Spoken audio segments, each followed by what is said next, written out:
हमारे channel RMS entertainment को subscribe करें और घंटी को दबाना ना भूलें।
रामशंकर राज डीजे रामशंकर राज बेटा छिए हमारे तोहर देख कैसन लाग गे होए नदी है अपना सैया के साथ गे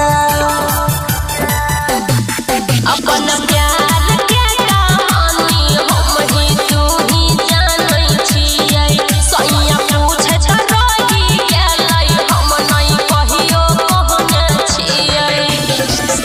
सुनर लागै छी जब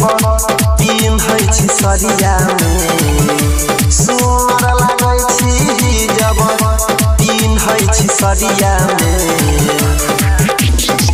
बेटी भेलै अनहरिया में गई बेटा भेलै जरिया में बेटी भेलै अनहरिया में गई बेटा भेलै जरिया में डीजे रामशंकर राज डीजे रामशंकर राज होई गेल प्यार हमर अब तो सफल गे याद करल पड़ी है गोरी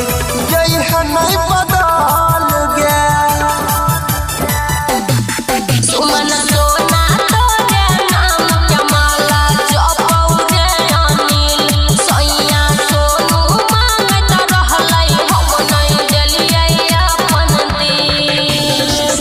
काहे ना बोलैली भोज हाय छठी हरिया में काहे ना बोलैली भोज हाय छठी हरिया में